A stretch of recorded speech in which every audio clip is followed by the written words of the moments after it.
بسم اللہ الرحمن الرحیم والصلاة والسلام علی رسولہ الکریم وعلی آلہ وصحبہ اجمعین۔ جو بھی بہن بھائی بچے بچیاں سن رہے ہیں سب کو میری طرف سے عید مبارک ہو۔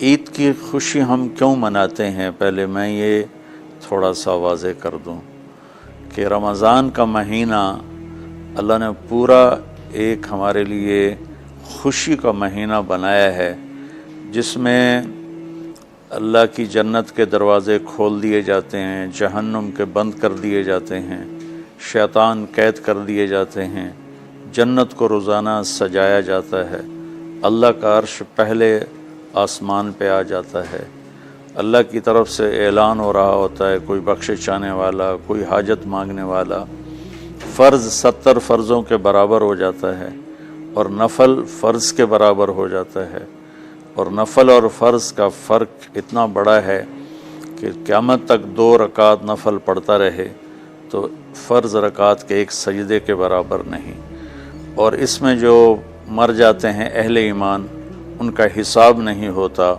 ان کو قبر میں منکر نکیر نہیں آتے، اللہ تعالیٰ ان کو معاف فرما دیتا ہے۔ اس طرح 29 دن رات یہ سلسلہ چلتا ہے، اور آخری رات پھر اللہ تعالیٰ اعلان فرماتے ہیں کہ میرے بندوں نے رات کو قیام کیا، یعنی تراویح کی نماز پڑھی، دن میں روزہ رکھا، تو میں نے اس پر ان سب کی بخشش فرما دی۔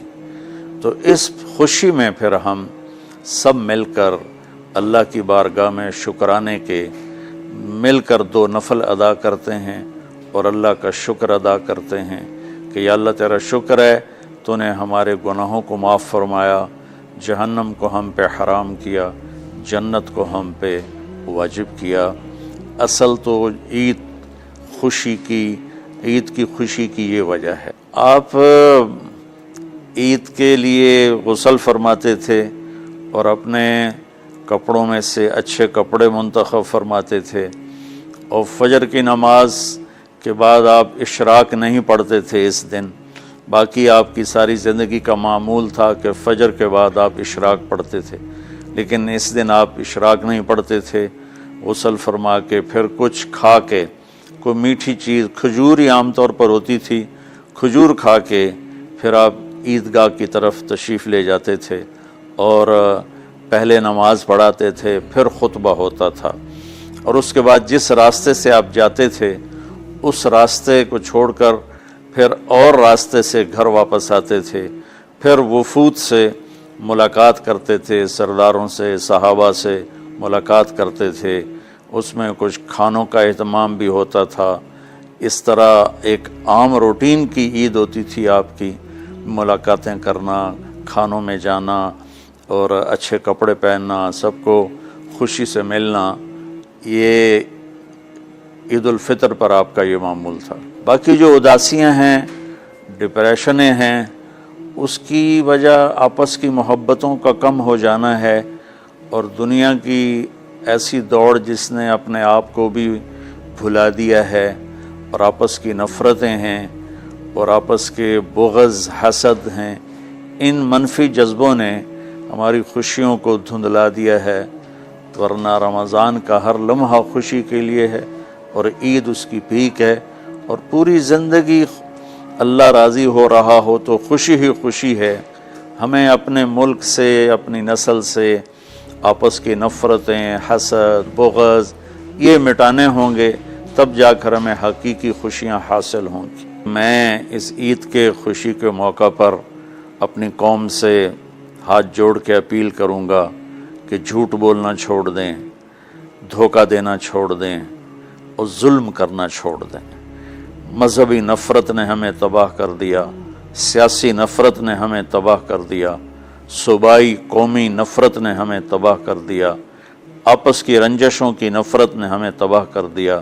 میں ساری قوم کے سامنے جھولی پھیلا کر چاروں صوبوں کے رہنے والوں سے اور ہر مکتب فکر سے متعلق اہل ایمان سے یہ درخواست کرتا ہوں کہ آئیں ہم سچائی کو اپنا ساتھی بنائیں اور دیانتداری سے اپنے آپ کو آراستہ کریں اور انصاف کا ساتھ دیں، نہ ظالم بنیں نہ ظالم کا ساتھ دیں۔ اسلام 2 چیزوں کا مجموعہ ہے، ایک اللہ کا حق ہے جو عبادات کی شکل میں ہے، اور ایک اللہ کے بندوں کا حق ہے جو اخلاقیات اور معاملات اور معاشرت کی شکل میں ہے۔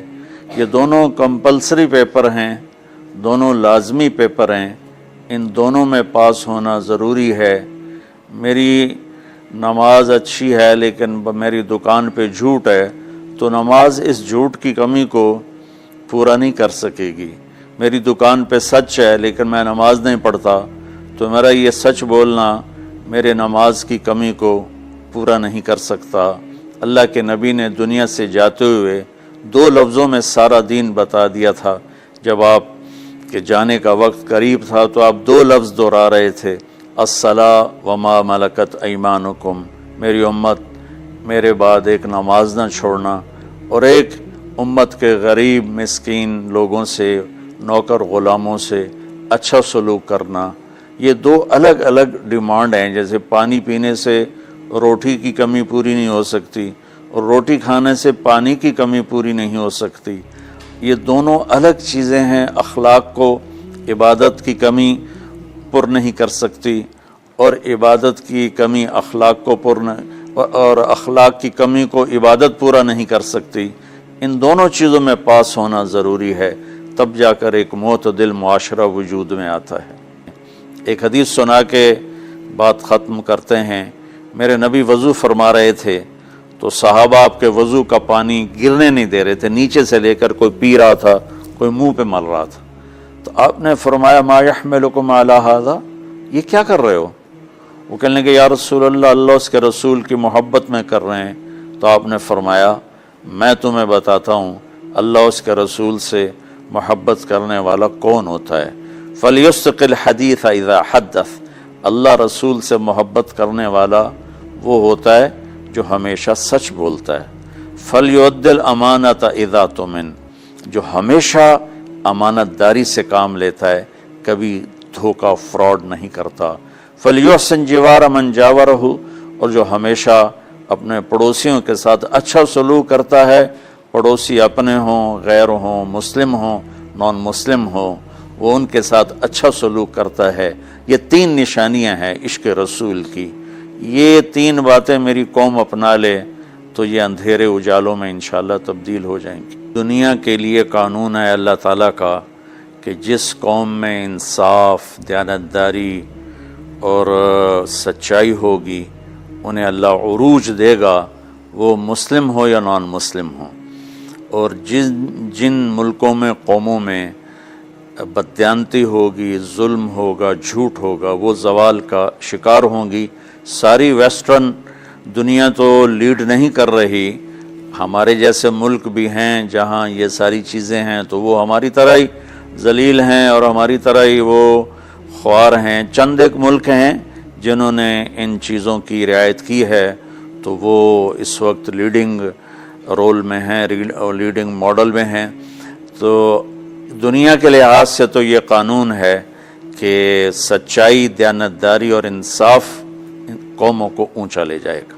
آخرت میں اللہ تعالیٰ نے اعلان کیا ان اللہ لا یغفر ان یشرک بہ ویغفر ما دون ذلک لمن یشاء۔ آخرت میں کامیابی کا آخری فیصلہ ایمان پہ ہوگا کہ اللہ تعالیٰ کا فرمان ہے میں شرک معاف نہیں کروں گا، اس کے علاوہ میں جسے چاہوں معاف کر دوں۔ تو ہماری 52 کے قریب اسلامی ریاستیں ہیں، وہ سب بری طرح اس زوال کا شکار ہیں، جس کی بنیادی وجہ یہ 3 ہے جس کو میں بار بار آپ کے سامنے دہرا رہا ہوں۔ السلام علیکم۔